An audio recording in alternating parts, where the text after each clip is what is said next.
Hello team, welcome to another ATP Geopolitics video with myself, Jonathan MS Pearce. Ukraine War news update, the millionth one today, concerning geopolitics. I've already done a breaking news update concerning what has happened vis-a-vis Trump and aid and NATO expenditure. I'll very briefly go over that because it kind of gives us a platform to look at the rest of the news. So we're going to start with Washington Post reporting that Trump and Putin are to meet sometime in 2025. The Kremlin is not in a mood to compromise because the Russian armed forces are constantly advancing and no one is predicting any economic collapse. Russia is ready to negotiate, but from a position of strength and not weakness,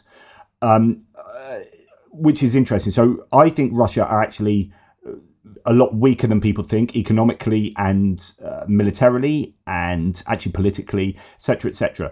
Trump has a very good chance of destroying Russia. And I think if we understand that as a starting point, then we can maybe start to wonder whether that's playing a part here with regard to two things. First of all, Trump doesn't like being accused of being the lackey of Vladimir Putin. It's not going down well. And so given he will now start to understand how precarious Russia's position is, economically speaking, and therefore militarily and politically speaking. And if Putin capitulates on Trump's tenure, then Trump will chalk that up to his win. And I don't really care whether he does that or not, as long as Putin goes. That's cool. If Trump wants to take all the plaudits for that, then good on him. Whatever. But that is one thing. Now, he doesn't like being accused of being Putin's lackey. The other thing that's worth remembering here as well, or knowing here, is that he's now apparently, reporting from Daily Beast, reveals that Trump is getting more and more defensive about people saying President Elon Musk and Vice President Donald Trump.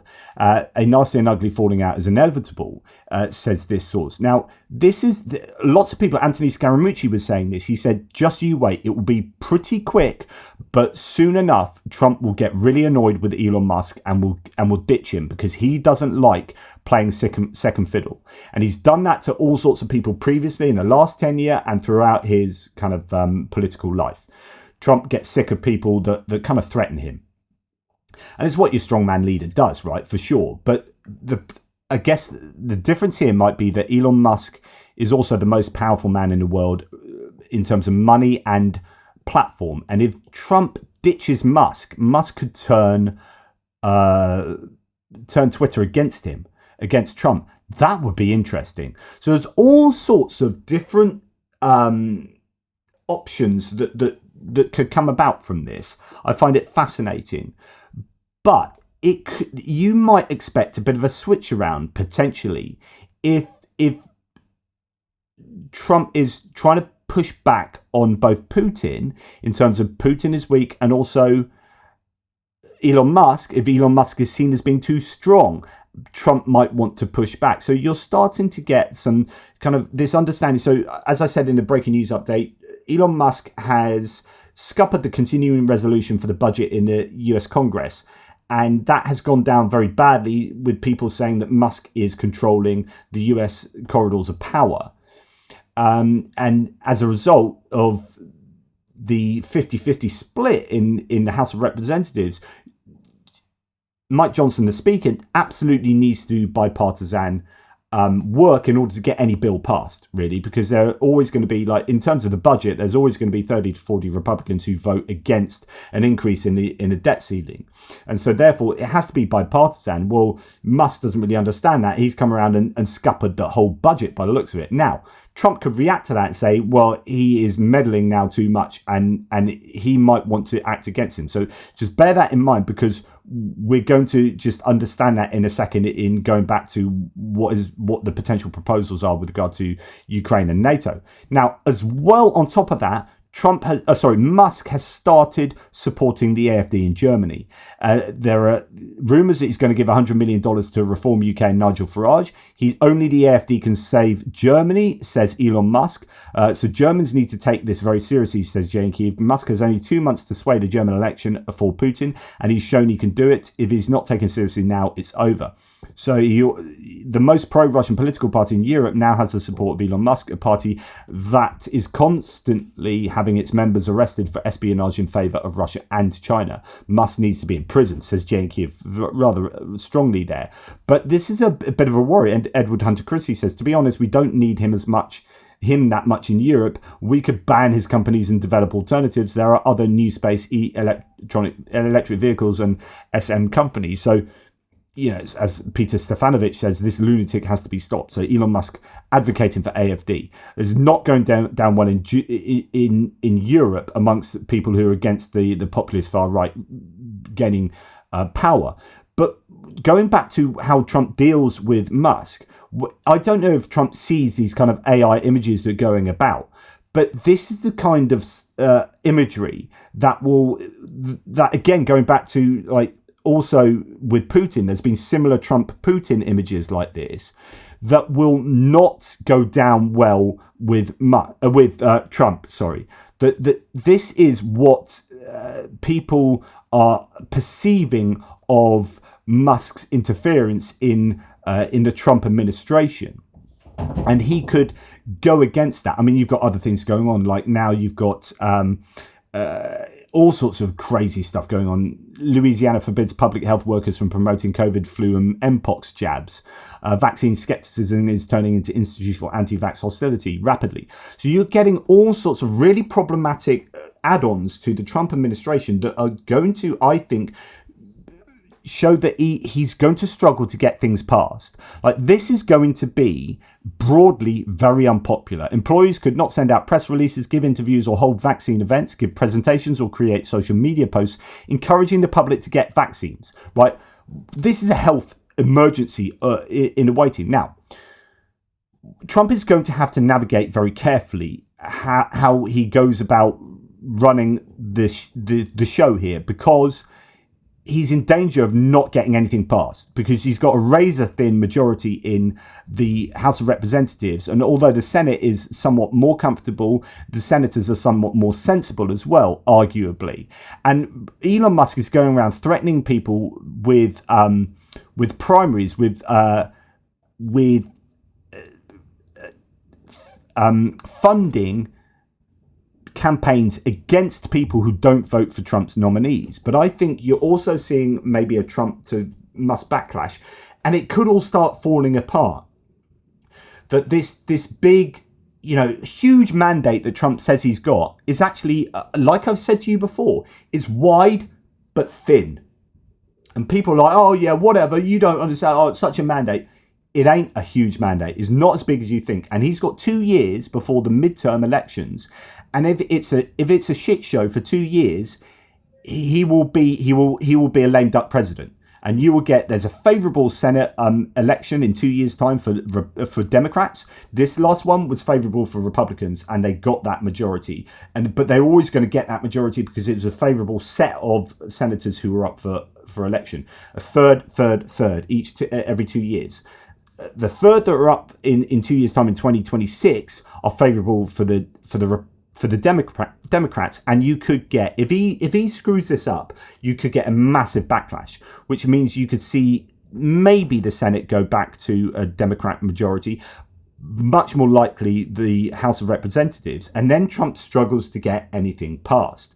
So he has to be working across the aisle, and if Musk is ruining that, this could cause a problem. Right? Why am I giving you all of this background? Because then when it comes to what he does on Ukraine and what he does on NATO, you've got to understand all of these pushes and pulls that are taking place within his own administration.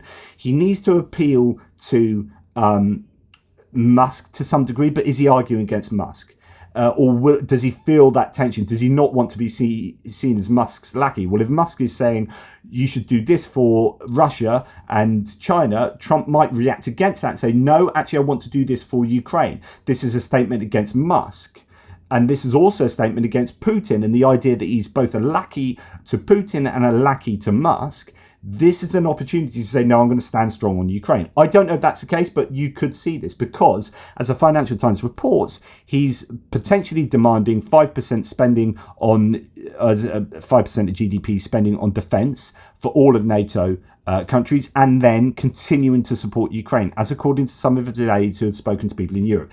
If this is true, it might not be true, but continuing supplying military aid to Ukraine is a huge thing. If there are no strings attached, then that is massive, and it goes against what he said before. Go and check my breaking news update about that, because I don't want to go and retell you all that same stuff. But it's worth knowing all of the background pushes and pulls that might be going on with Trump as to trying to understand why he's changed his tune. So it could be that the 5% NATO demand, 5% of defence spending to qualify for NATO might be a way of him getting out of NATO. It might be a way of him destroying NATO. Or it might be a way of getting it actually to 3.5%. Realistically, which is actually kind of what's needed at the moment in this fragile, volatile world. But it depends whether there are strings attached to that, and it depends whether there are strings attached to the continuance of aid. Continuance of aid is huge. And like I said to you before, he is threatening Trump at the moment, threatening the European Union with tariffs if they don't buy more LNG, oil and gas from the US. It's incredible. I told the European Union they must make up their tremendous deficit with the US by the large-scale purchase of our oil and gas. Otherwise, it's tariffs all the way. So you could have a massive trade war with Mexico, Canada, China, and EU. Trump is on the verge of destroying America's, the US economy. At the same time, not really understanding that the EU is already ramping up buying more of their LNG. They're already buying more American gas to the point where America is now the biggest exporter of LNG. So, Trump doesn't appear to know what he's talking about. He appears to want to destroy the US's economy by starting a trade war with literally everyone, mainly his allies, whilst also saying that NATO spending needs to go to 5%, and actually there needs to be more defence, continued defence military assistance to Ukraine. It's crazy times. Okay, that's the US done and dusted. Let's move on to other stuff. So in recent weeks, Anton Gerashenko says, I posted a lot about the Russian economy. There are clear signs that the excessive military spending, lack of human resources and sanctions are mounting up towards a crisis and possible collapse. It might look like there are all there is left is to sit and wait for this collapse to happen. That could not be further from the truth. However, he says, Russia is not isolated. It has the support of China, India and other countries that support its economy. Russian population is used to being poor and is ready to live in even greater poverty. They are ready to sacrifice their lives and the lives of their children. This is a critical stage of the war, and the efforts to strengthen Ukrainian positions must intensify and the pressure on Russia must increase significantly. Russian economy is indeed not very healthy at the moment. Putin's regime throws billions into the war. There is a large labour shortage and the economy is overheated. However, Russia does receive large revenues from selling oil and gas, and it has safety cushions, reserves it can lean on, although it's chomped through half of its reserves, and the reserves are worth less than what they were because of the devaluing of the ruble. But that aside, time plays into Russia's hands and against Ukraine. In short, the costs of the war are piling up for Russia, but they are not doing that fast enough to help Ukraine win the war and ensure sustainable and lasting peace. And yet the Russian economy remains the greatest Russian vulnerability. The West still has a lot of room to inflict significant damage here. That is one of the best ways to strengthen Ukrainian positions in the war and help it end sooner. I totally agree with that. Apart from weapons deliveries, I think the economy is the way to go. An important focus point is Russian oil and the Russian shadow fleet. Now, there have been increased sanctions on the shadow fleet, and check out what I'm going to say about Russian oil, because I'm sure that's coming up in one of my tabs. Here is a very good overview of the United States. Well, so it then references a foreign affairs article. Now, is it next? I think it is next. Yes. So this is perfectly aligned. Thank you, Pearce. Thanks to your brain earlier for putting this in the right order. Right. Kyiv Independent reports, Bloomberg reports that the G7 is discussing slashing Russian oil price cap and potentially even a complete ban. Holy cow. And this will be huge because this is how you knacker Russia. Discussions have reportedly included lowering the current $60 per barrel cap to approximately $40, or even implementing a complete ban on Russian oil supplies. Now, this might hurt those that are issuing those sanctions and oil caps, price caps, but this would certainly harm Russia. $60 a barrel is not low enough, because actually, the lower that is, the more they hurt. And it will also come down to a successful sanctioning of that shadow fleet. So you're seeing a tightening up of the shadow fleet sanctions from the EU, from the UK, and from the US at the moment. That's really significant. This could end up hurting Russia. As Anton Gerashchenko said, an important focus point is Russian oil and a shadow fleet. And then bish bash bosh, there you have it. Now, Euromaidan Press reports that the EU claims Russian assets are to stay frozen until Ukraine gets compensation. Fabulous news this, which is, no, we're not going to unfreeze those foreign Russian assets. We're going to keep them frozen until there's compensation paid by Russia to Ukraine. The European Council also pledges military and financial support for Ukraine, including 16.2 billion euros in 2024 payments and equipment delivery commitments. Fabulous stuff. Okay. But Viktor Orban is to reportedly block the EU's Russia sanctions extension until Trump takes office. Now, I talked about this in my breaking news update. For those of you who think Trump is doing a really good thing by changing his mind, yes, that's true. But that he was always going to do that, no, that's not true. The only way to properly understand what Trump has done is he was ignorant before and he's been educated now. If he is gaming the system, he has misled his voters who were voting for him to not give aid to Ukraine. I think they're idiots, but that's what they voted him for. And Viktor Orban has literally said, I'm not going to allow the EU to do stuff until Trump gets in, because Trump is not going to continue giving aid to Ukraine. And then Trump's turned around today and said, I'm going to continue giving aid to Ukraine, or at least he hasn't. His aides have said this and blah, blah, blah. So if that's true that Trump's going to do that, then he's misled Viktor Orban. How's that going to go down with him? Just fascinating interactions going on at the moment, or potential interactions. Right, Hungarian Prime Minister Orban has told EU leaders he plans to wait until Trump takes office before deciding on an extension of the bloc's sanctions against Russia, according to Bloomberg. Wow. Ukraine's new Prime Minister has arrived, Lithuania's new Prime Minister has arrived in Kyiv today. His new government delegation is due to hold consultations with Ukraine officials on defence, the EU NATO membership, and the confiscation of Russian assets. That's excellent news. It looks like Lithuania are going to continue that very strong support of Ukraine, given a new elected government. Ilya Ponomarenko says, I have to admit I was wrong. Putin's annual live TV shit show, so he had a 4-hour live telethon and press conference yesterday, which is what he does annually. It turns out it was worth studying after all. Today made it perfectly clear that Vladimir Putin is in late 2024. What he is, and the man is sick, says Ponomarenko. So let's hear what his take is on that 4 hours. He genuinely relishes the mass bloodshed he has orchestrated and takes even greater delight in his impunity. With a smirk and mannerisms, he savours the blood. He is nothing but a pathetic figure, drunk on absolute power, finding perverse joy in mass sadism to caress his wretched ego. Wow, this is pretty harsh rhetoric from Ponomarenko. He continues.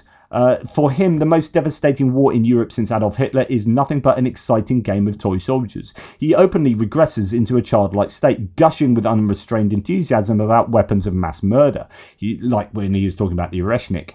I don't know how anyone can seriously talk about negotiations or, let alone peace, with a man who, with childlike straightforwardness, seriously proposed live on air that the West stage a competition between his new beloved Wunderwaffe, the Oreshnik, and Western missiles defence systems in the sky over a 4 million European capital. With every passing year, Putin spirals further into literal madness and detachment from reality. Just like all tyrants eventually do, he who has eyes shall see.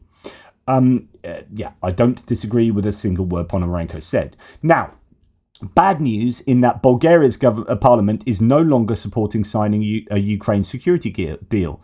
So the Bulgarian parliament does not have enough votes to support the signing of Bulgaria's bilateral security treaty with Ukraine, or I guess extending it, due to a shift in the stance from the strongest party, Euractiv, reported on December the 20th. So former Prime Minister Boyko Borisov, head of the Conservative Populist Citizens for Europe Development of Bulgaria, GERB party, suggested that the treaty is no longer beneficial amid expectations of peace talks. In other words, your right-wing populists, a la now Fidesz in Hungary and Viktor Orban, arguably MAGA in America, although Trump seems to be playing around with that now, and AfD in Germany and Rassemblement National in France. Unfortunately, Bulgarian parliament seems to be erring more towards, well, there are going to be peace talks now, so we won't extend that. Now, it could be, though, that the Bulgarian Prime Minister has refused to sign that because his position was influenced by Orban visiting Bulgaria today. So, yeah, he said that at the last minute. So it could be appeasing Orban. I don't know. We shall see. Now, Viktor Orban has said that Europe and the US have spent $310 billion on Ukraine. This money could have created miracles in the European economy. Okay, my simple answer to that is that's like having a hurricane rip through your town and you having to rebuild the town and then going, we could have done so much with that money. We could have built theatres, but instead we had to rebuild the whole town. Yeah, you could have done. But the blame here, who's the blame at? So for that, the blame should be at the hurricane. You're like, that damn hurricane has stopped us spending money that we would have spent on this and that and, bits of fluff. And we could stuck bits of fluff to the wall and a flower on the windowsill. We could have done all of this amazing stuff. But the hurricane, and that's right, the hurricane, damn it. And that's why we need to build properly this time round so that the hurricane doesn't do that damage next time. Okay, so who are you aiming your ire at, Viktor Orban? Because it shouldn't be at Europe, at the EU and the US. It should be at, who's the hurricane here? Oh yeah, Putin invading another country and upsetting the apple cart in Europe and in international security. So Orban should be saying, damn you, Putin, you've stopped us spending 310 billion euros on really cool stuff in Europe, of creating miracles in Europe. Yeah, I don't deny that. But you know what? Whose fault is that? It's Putin's fault. And you know what? We need to then make sure that we build Europe strong enough such that that can't happen in future, that he can't invade in future, that it doesn't happen again. When we rebuild our towns that are destroyed by hurricanes, we think, how do we make this town hurricane proof? How do we make this a good use of our money so that we don't have to spank this money every time a hurricane comes through the town? So how do we spend our money so that Russia doesn't invade again? So that another nation doesn't waltz its way through European nations, torturing and killing? We probably don't listen to Orban.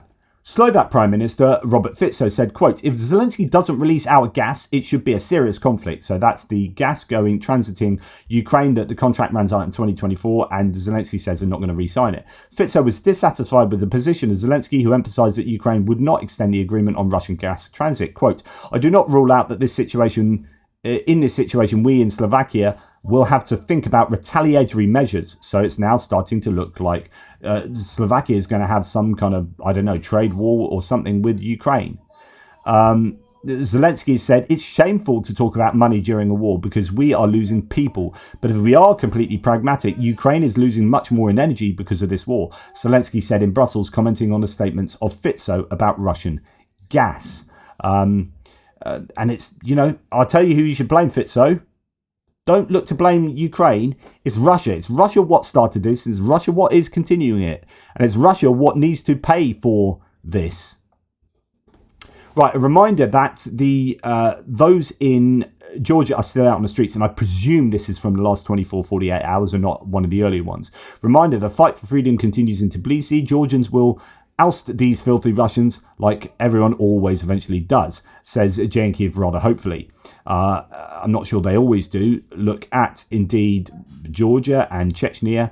Anyway, the Georgian protests are still happening every day in Tbilisi, says Tim White, and elsewhere in Georgia. This was from earlier this evening, and today it was a turn of medical workers to take to the streets. That's fantastic, and let's hope that this continues and democracy prevails. Now, news that Lord Peter Mandelson is expected to be named the UK's next ambassador to the US. He was known as the Prince of Darkness during Tony Blair's reign, when Tony Blair had a bunch of spin doctors and he was one of them. And scorn was poured upon him by the press for years, but actually it could well be because he was quite good at what he did. Now, I need to look into this because Goose Springsteen on my live today was saying, what do you think about this? Because actually he had connections to Russia. I don't know about this. So he might have connections to Russia, which could be problematic. But as Jonathan Fink said, Boris Johnson had connections to Russia as well. And he was thought he could have gone the wrong way with the war in Ukraine. And he went completely the other direction. So it doesn't invalidate him from being useful for the war in Ukraine. I'll have to look into that. But my initial thoughts were this could be quite a clever appointment. I've never been quite sure where I sit with Peter Mandelson. And it's because I had that vision of him that was given to me by the press. But actually that vision of him is, if that perception is somewhat correct, it might be the right kind of guy to have in Washington, in Mar-a-Lago, with Trump. I mean, this is a canny operator. He is slick and he is underhand, and if that's correct, and he's wily, and that's all of those characteristics you will need to operate successfully with the Trump administration. So it doesn't surprise me that they've chosen him to be the guy as ambassador to US. You've got to think, why have they chosen him? Like, it's not like, oh, we need him out the way, or this or that. This is because he's the right guy to do that job. So if you don't like Peter Mandelson, you're probably not going to like this appointment. But I think one should be a little bit more pragmatic and say, yeah, I don't like him, but he could be the right choice for the job, given who he's needing to interact with. But I don't know about connections to Russia. So there are some caveats applied to that. I think that's probably a canny choice. Now, YouTube, I thought YouTube was blocked in Russia, but you certainly can't make money off YouTube in Russia. But apparently it may soon be blocked in Russia. Maybe again. Roskomnadzor, the regulator there, claims that there are grounds to take action due to numerous violations of Russian law by the platform, according to Russian media reports.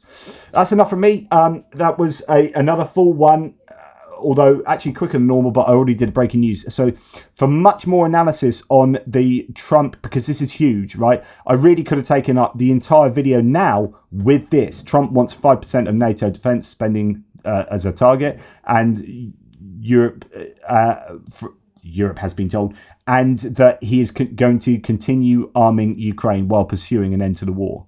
Loads of caveats apply to both of those claims, but that is huge news. Don't be fooled that this is Trump being really clever.